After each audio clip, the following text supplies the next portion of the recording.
What's happening, everybody? It's Sean with Reactions to the Classics. And today, we got a reaction to Suede and their classic album, Dog Man Star, brought to us by our friend and first-time patron of the channel, Robert. Robert's coming in hot bringing this album. Appreciate you, Robert. Appreciate all the patrons that make this thing go. Check out our Patreon link in the description or on the end screen. If you'd care to support us anyway, the patrons really do make this thing go. We put up content every single day. There's a lot of man hours in this.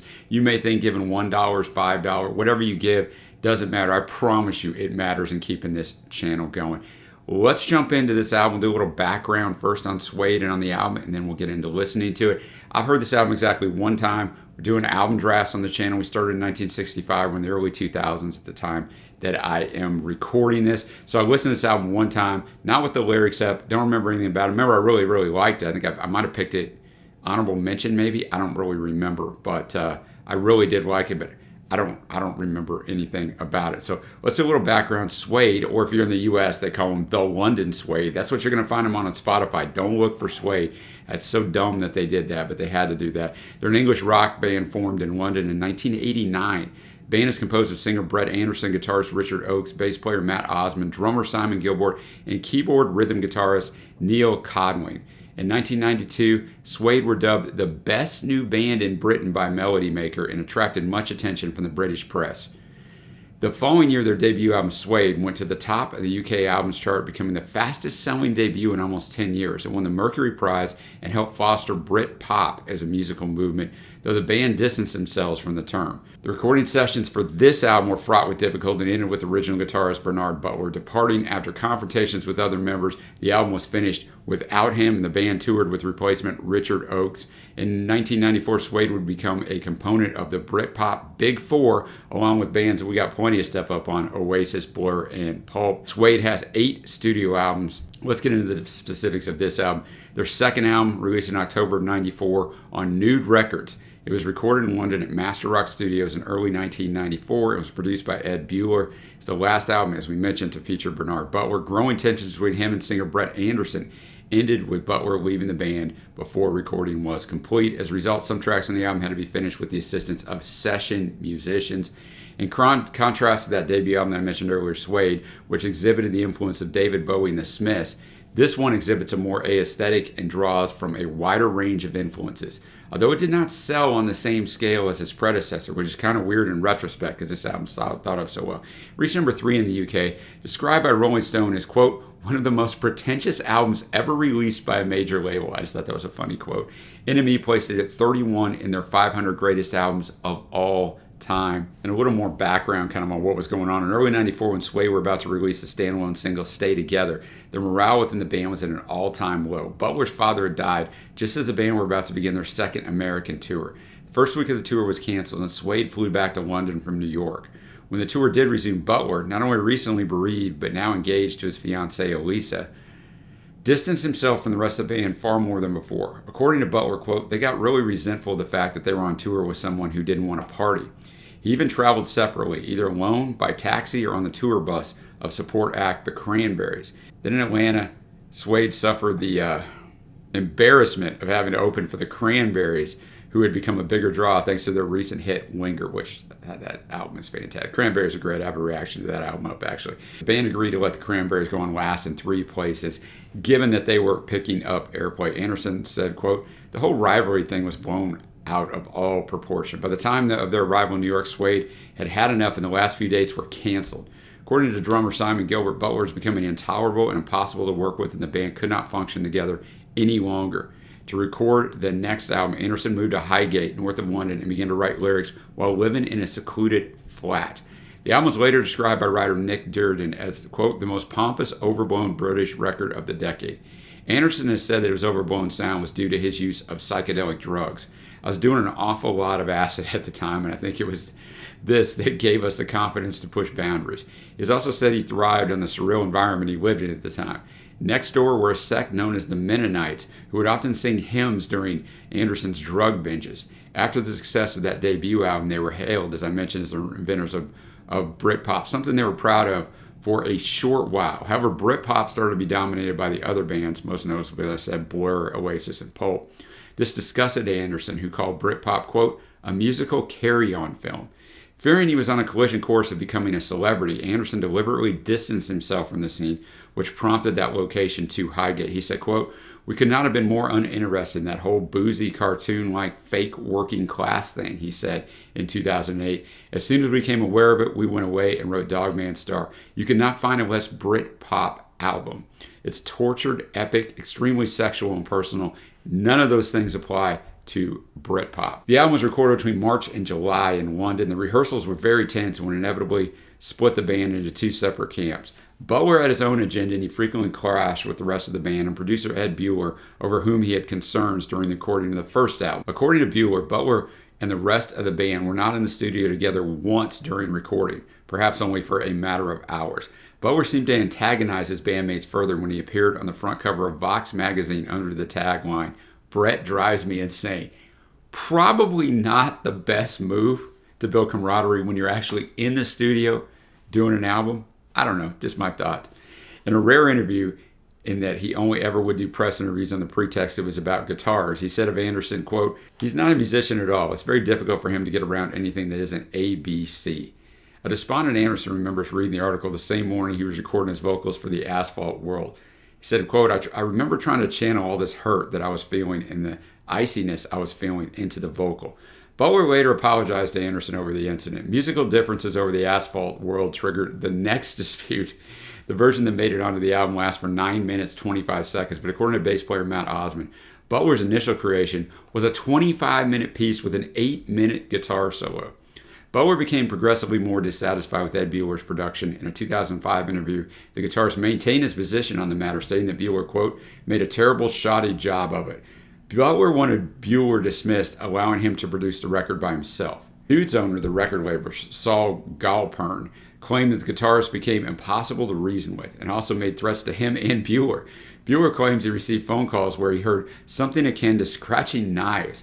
Butler issued the band and their management an ultimatum. Either they sacked Bueller or he'd walk out. The rest of the band refused to comply with Butler's demands and decided to let him walk out before the record was finished. Butler insisted he was kicked out of the band, for he turned up to the studio one day to find he was not allowed in. He went back the next day to pick up his guitar and was told through the intercom that his guitar would be left in the street for him. So we still don't agree on this. Butler became a harsh critic of the album, not just from a production standpoint, but of its overall musicianship. He cites a lack of commitment in the studio and the band's unwillingness to embrace his elaborate ideas as his main criticism. He said, quote, "I just heard too many times, no, you can't do that. I was sick to death of it. I think it's a good record, but could have been much better." Anderson spoke of the album's title as a kind of shorthand Darwinism, reflecting his own journey from the gutter to the stars. He claims that the three words are featured in almost all the songs in some form. The title is intended as a proud summation of Suede's evolution. He said, quote, "It was meant to be a record about ambition, what you can make yourself into." Promotion for the album took place in a somewhat lukewarm atmosphere. With the departure of one half of the songwriting partnership, fans and the music press had assumed that the band were finished. Anderson and the remaining members were determined to continue on as normal and conducted press interviews to get the message across, and the band were looking for a new guitarist and that they were staying together, as Suede was the only thing they ever truly believed in. The band recruited, of course, Richard Oakes mid-September after hearing a tape of him playing My Insatiable One that he had sent to the band's fan club. The album and its singles did not receive the same level of promotion and radio airplay as the previous album in the U.S. This was due to the difficult climate surrounding the time of release. Such difficulties were the aforementioned departure of Bernard Butler, a name change to the London Suede, as a little-known singer from Maryland has had rights to the name Suede in America for 15 years. So that surely just kills a band, right? Sky high here on critics. 9 out of 10 for NME, 8.9 out of 10 for Pitchfork. They just couldn't bump it up that 0.1. And on Pitchfork's list of the 50 best Britpop albums, they ranked it number 5, even though obviously Brett would say that this is definitely not Britpop. Guys, I know it's a long introduction. I did a ton of research on this album. This album has a ton of stuff out there because the scene is so important. So I wanted to do it justice. We're going to jump into the first song. If you haven't ever watched one of our videos before, welcome. And there will be a Vimeo link below with the music. It will not be in the video. I'll have the lyrics up as always. Thanks again, Robert. We'll start out with introducing the band. Elements of Anderson's lyrics were influenced by his drug use, which we talked about, citing William Blake as a big influence on his writing style. He became fascinated with his use of visions and trance-like states as a means of creation and claimed that much of the, quote, fragmented imagery on the song was a result of letting his subconsciousness take over. It was a mantra he wrote after visiting a Buddhist temple in Japan.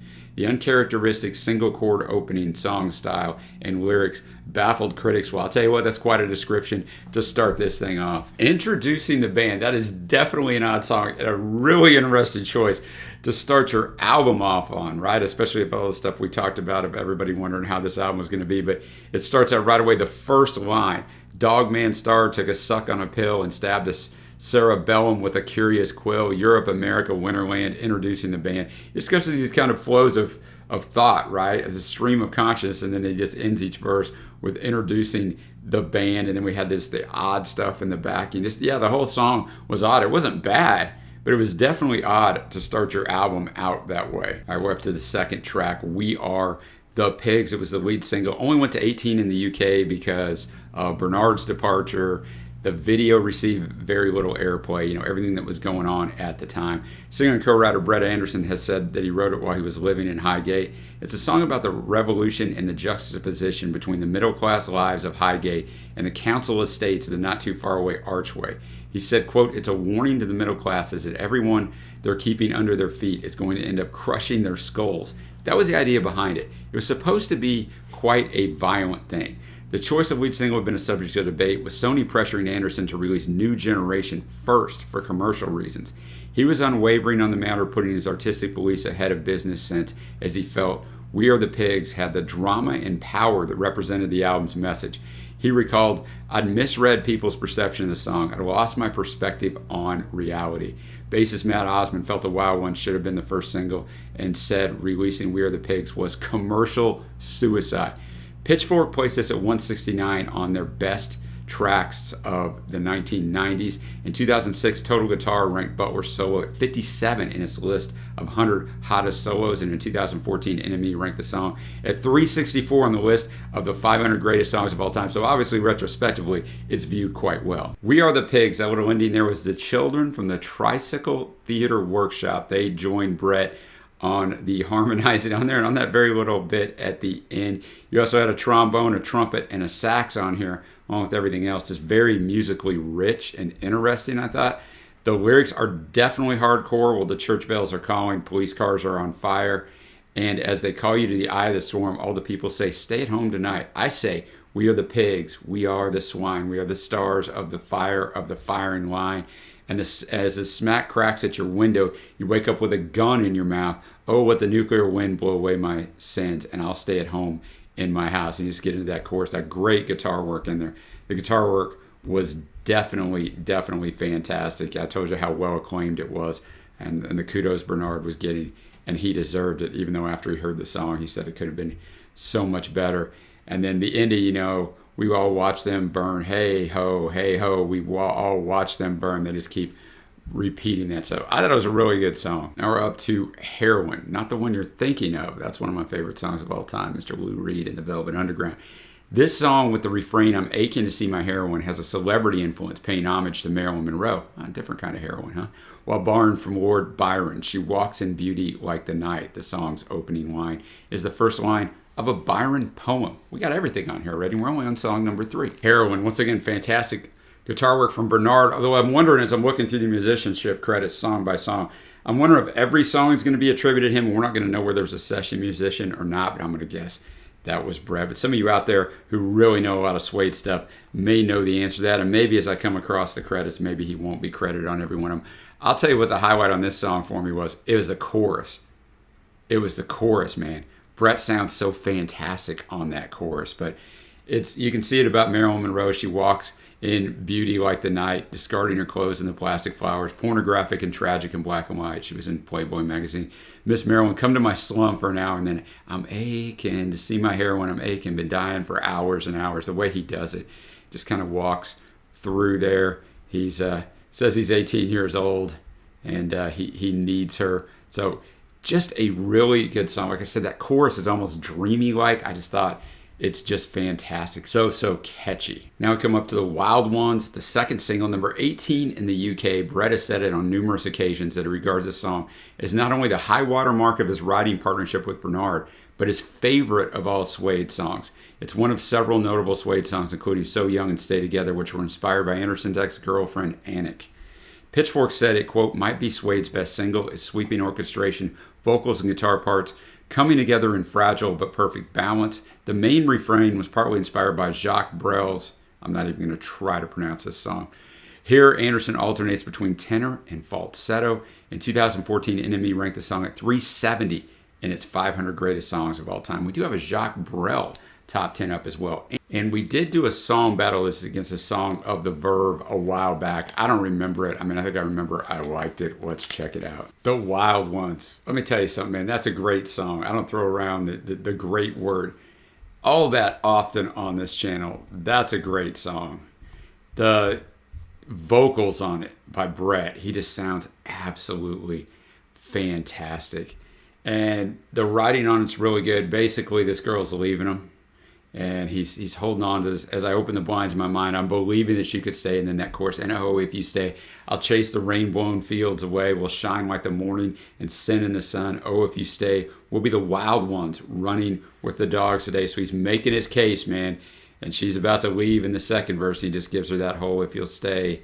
And then the outro, oh, if you stay, the guitar work on it is fantastic. Brett actually had another quote about this. He said, I've never before or since experienced the apogee of ecstasy that I did when I finished The Wild Ones. I knew it was a very special, even when it was just a few fragments of melody, a scratchy little 4-track demo titled Ken that would go on to become my favorite single moment in the band's history.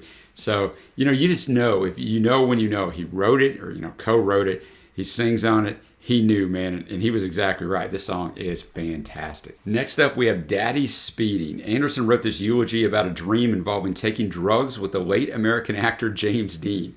The slow-tempo song culminates with a buildup of feedback and white noise depicting a car crash. If you didn't listen for that. Osmond stated that this was an effort to replicate the sound of machinery using guitars.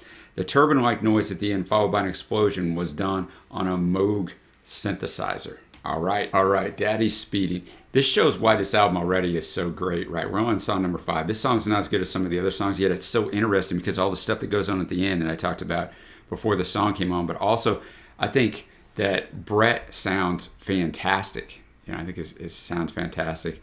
And obviously, Bernard's guitar work on here is top-notch, as it is on everything so far. We've got Whiplash Caught the Silver Sun, took the film to number 1. Rebel Without a Cause came out a month after James Dean had been killed in a car accident. It also came out the East of Eden the next year, but Crashed the Car and Left Us Here, Broken Glass for Teenage Boys, Trapped in Steel and Celluloid. They crashed the cars and leave us here.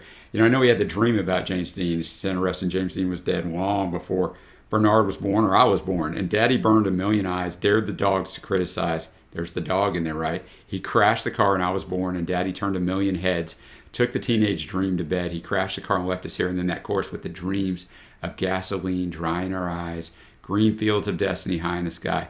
Oh, can you see him? Oh, Daddy's speeding. So this is kind of an indictment on how we glorify stars, but also, like how we don't build relationships with each other. I like the song. I like Bernard's guitar work on here. I thought it was fantastic, as it's been on everything. All right, we're almost at the halfway mark. Song number 6, the only song I think on here that I have nothing on. The Power. Great musicianship here. Got some strings on here by the Symphonia of London that is just fantastic and adds a different sort of texture to the song. So even though it may not be in the upper echelon of songs, it still makes it different, right? And I thought Bernard's guitar work on here, everything was really well done.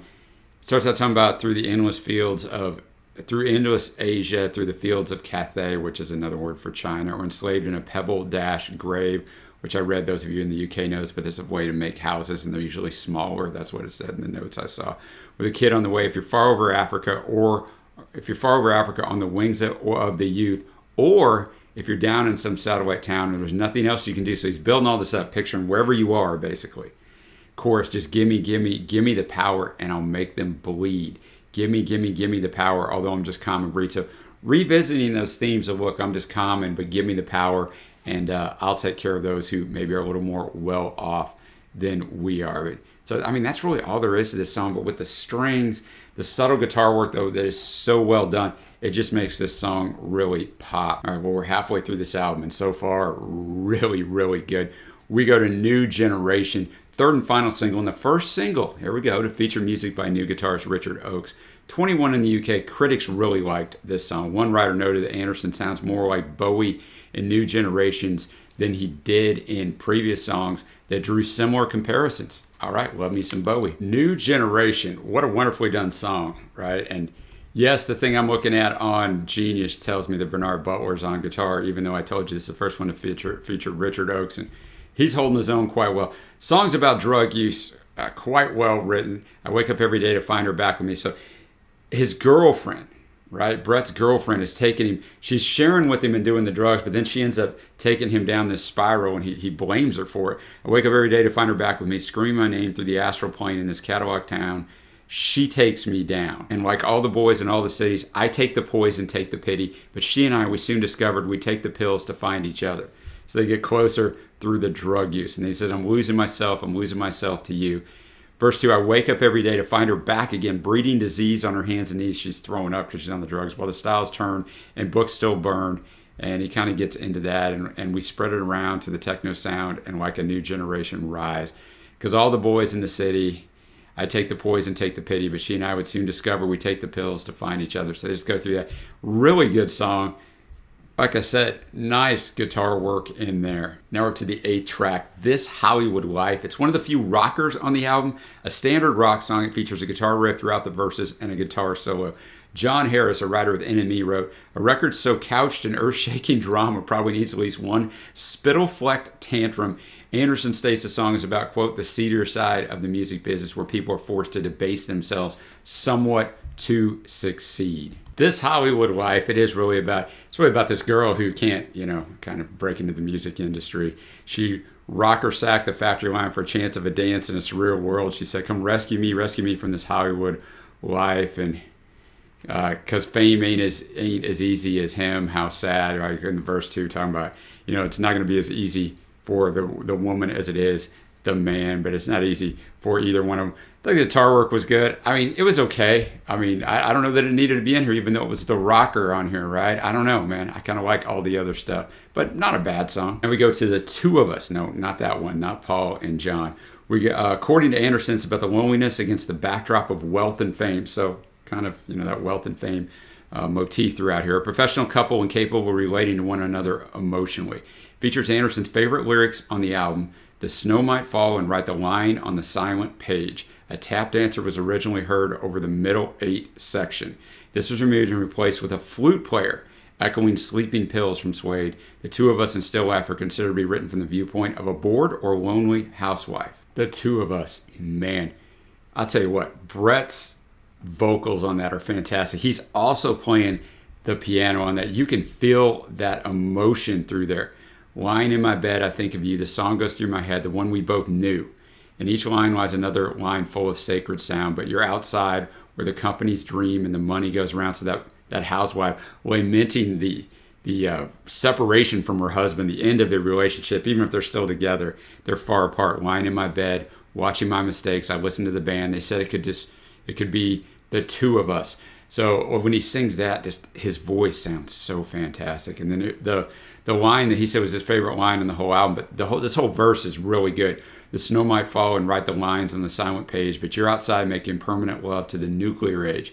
Two silhouettes by the cash machine make a lover's dance. It's a tango for the lonely wives of the business class. And then towards the end, I heard you call from across the city through the stereo sound, and so I crawled there sickeningly pretty as the money went round. And then towards the very end, and as the illness comes again, can you hear me through the rain as I listen to the band, as I sing the silent song? Mime each lonely word. Please listen to the man. He said that it could be the two of us, and that alone but not lonely, you and me, alone and not lonely, alone but loaded. So they got the money, but they don't have any relationship. So, wow. What a powerful song, man. I love that song. Got 3 songs left. Next up, we got Black or Blue. It's a song about racial intolerance and tells the story of a doomed interracial romance. Critics have likened the song to West Side Story. Black or Blue, Brett getting in his falsetto in that one, right? And since it's about interracial romance, there's a girl who flew the world from a lonely shore through southern snow to Heathrow to understand the law. There was a boy who loved the noise of the underground. He left the coast and overdosed on that London sound. So here they are. Boy meets girl in London. He said, I don't care if you're black or blue. Me and the stars stay up for you. I don't care who's wrong or right. And so I don't care for the UK tonight. So stay. So he doesn't care for the racism. So I'm guessing the girl's black. He's white. And then one day she moved away from those garden walls. She left some flowers. He smoked for hours. She understood the loss. So I'm guessing, what marijuana? And I don't care if you're black or blue. Me and the stars stay up for you. I don't care who's wrong or right. And I don't care for the UK tonight. And at the very end of that stay, he gets in that sky high falsetto in the outro. There was a girl who flew the world also up there in that falsetto. I mean, I'll tell you what, man, Brett is a really good vocalist. Now we're going to go to the song that unraveled some of the relationship right further between Brett and Bernard. The Asphalt World is the longest song on the album, considered its centerpiece. It's a slow-tempo rock ballad, partly influenced by Pink Floyd, with one of Butler's longest guitar solos. Its lyrics convey deviancy and sexual jealousy, as Anderson revealed the song's lyrics could have been lifted entirely from his own diary. The song uses one of Anderson's familiar lyrical themes of hired/rented cars. All right, let's get after this one. The Asphalt World. Now, we'll just talk about the end first because obviously it just happened.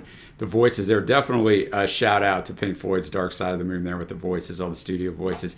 We have a review up of Dark Side of the Moon. We have a podcast, an hour-long podcast up on Dark Side of the Moon. And we have a song ranking up of Dark Side of the Moon. So believe me, I know that album quite well. I could definitely hear the influence here, even on the guitar solo and the way he built into it. I think the guitar solo was just right.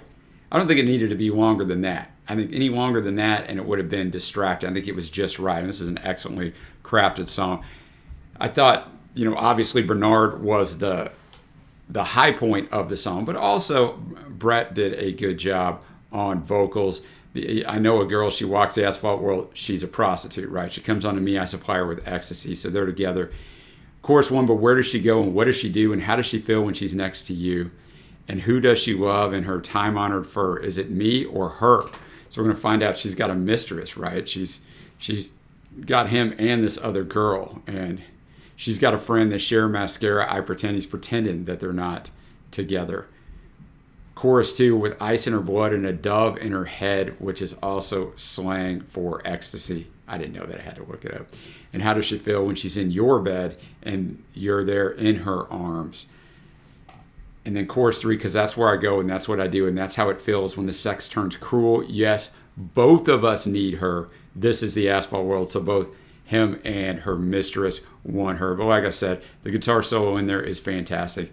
For me, it's not the best song on the album, but I see why it can be the centerpiece of the album just because musicianship-wise and production-wise, it's so well crafted. We got one song left, Still Life. As I talked about in The Two of Us, it's considered to be written from the viewpoint of a bored or lonely housewife. An early concept as originally planned for Suede, Still Life features the 40-piece they were on an earlier track, Symphonia of London Orchestra. It's a tale of someone waiting for their lover to come home, gazing out the window.